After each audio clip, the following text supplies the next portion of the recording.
Hello दोस्तों, स्वागत है आपका हमारे YouTube चैनल पर, जहां हम समाजशास्त्र और उससे संबंधित सिद्धांतों और अन्य मुद्दों पर चर्चा करेंगे। जी हाँ, और आज का टॉपिक है इतिहास की भौतिकवादी व्याख्या, जो कार्ल मार्क्स के समझ सिद्धांतों का मूल है। इससे संबंधित अपने विचारों को मार्क्स ने अपनी पुस्तक जर्मन विचारधारा में प्रस्तुत किया है। तो चलिए फिर शुरू करते हैं। इतिहास की भौतिकवादी व्याख्या का सिद्धांत, जिसकी चर्चा मार्क्स अपने पुस्तक जर्मन विचारधारा में प्रस्तुत करते हैं, वास्तव में द्वंद्वात्मक भौतिकवाद की अवधारणा पर आधारित है। अब सवाल उठता है कि द्वंद्वात्मक भौतिकवाद की अवधारणा है क्या? तो यह एक दार्शनिक विचारधारा है जो द्वंद्व के विचार एवं भौतिकवाद के विचार का मिश्रण है। द्वंद्व का विचार हीगल से और भौतिकवाद का विचार फ्यूयरबाख से लिया गया है। द्वंद्वात्मक भौतिकवाद का जो यह सिद्धांत है, उसके अनुसार इतिहास का निर्धारण अंतिम रूप से आर्थिक प्रक्रियाओं पर आधारित होता है, और इन्हीं संदर्भों में मार्क्स ने सामाजिक परिवर्तनों एवं गतिशीलता आदि को समझने और समझाने का प्रयास किया है। मार्क्स अपने सिद्धांत में, जिसे इतिहास की भौतिकवादी व्याख्या का सिद्धांत हम जानते हैं, उसमें कुछ बातें बताते हैं। मार्क्स कहते हैं कि रोटी, कपड़ा, मकान आदि मानव की प्राथमिक आवश्यकता है। जब इसकी प्राप्ति होती है तभी वह कला, साहित्य, धर्म, राजनीति आदि के बारे में सोचता है। मतलब कि जब तक भौतिक जीवन की आवश्यकताओं की पूर्ति नहीं हो जाती है, वह किसी अन्य चीज़ों के बारे में नहीं सोचता। वो कहते हैं ना कि भूखे पेट भजन नहीं होता। तो इस प्रकार से मार्क्स के अनुसार भौतिक जीवन की आवश्यकताओं की पूर्ति ही मानव का मुख्य उद्देश्य एवं कार्य है, और इसी के लिए वह विभिन्न वस्तुओं और सेवाओं का उत्पादन करता है।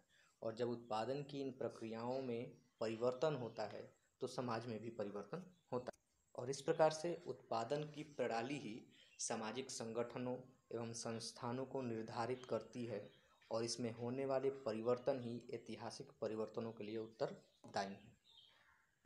मतलब साफ है कि उत्पादन प्रणाली ही समस्त राजनीतिक, सामाजिक, सांस्कृतिक एवं बौद्धिक स्थितियों का निर्धारण करती है। कम से कम मार्क्स तो यही कहना चाहते हैं। उनके अनुसार मानव समाज का विकास मूल आवश्यकताओं की पूर्ति करने वाले वस्तुओं और सेवाओं के उत्पादन पर निर्भर है, और इसी आधार पे वे मानव इतिहास का 5 भागों में विभाजन करते हैं। पहला आदिम युग, दूसरा दासत्व युग, तीसरा सामंतवादी युग, चौथा पूंजीवादी युग, और पांचवा समाजवादी या साम्यवादी युग। मार्क्स के शब्दों में आदिम युग इतिहास का प्रारंभिक युग है। उत्पादन के साधन एवं प्रणालियों पर पूरे समूह का अधिकार होता था। परिणाम स्वरूप यह एक वर्ग विहीन समाज था, जहां लोग दैनिक जीवन के कार्यों में सामूहिक रूप से भाग लेते थे, जैसे शिकार करना, खाद्य संग्रहण आदि। इस प्रकार से इस समाज में किसी प्रकार का शोषण नहीं था। मानव इतिहास का जो दूसरा चरण है वह है दासत्व युग का। कृषि की शुरुआत और धातुओं के प्रयोग ने कुछ लोगों को प्रभुत्व प्रदान किया। निजी संपत्ति की धारणा विकसित हुई और अल्पसंख्यक समुदाय ने बहुसंख्यकों पर अधिकार कर लिया। इस तरीके से समाज में 2 वर्गों का उभार हुआ, एक मालिक वर्ग और दूसरा दास वर्ग। मालिक वर्ग वह वर्ग था जिसका उत्पादन की समस्त प्रणाली पर संपूर्ण अधिकार होता था। उनका यह अधिकार श्रमिकों पर भी होता था, जिन्हें दास कहा जाता था, और इन दासों का वस्तुओं के साथ ही क्रय विक्रय भी होता था।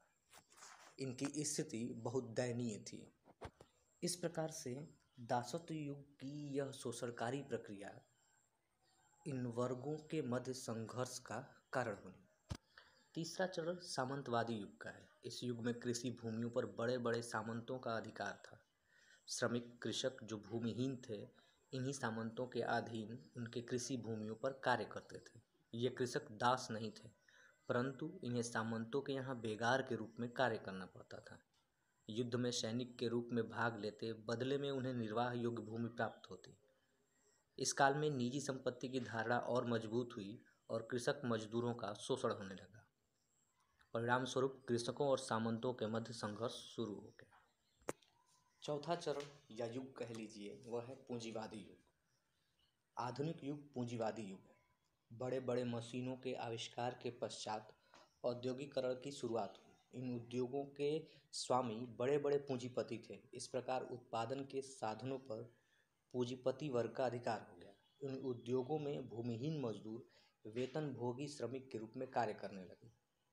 चूंकि समस्त निवेश पूंजीपति वर्ग करता था, इसलिए वह अत्यधिक से अत्यधिक लाभ प्राप्त करना चाहता था। परिणाम स्वरूप वह श्रमिकों से अत्यधिक श्रम करवाता और कम से कम वेतन प्रदान करता। इस तरह से श्रमिकों की दशा दिन प्रतिदिन दयनीय होती जा रही थी।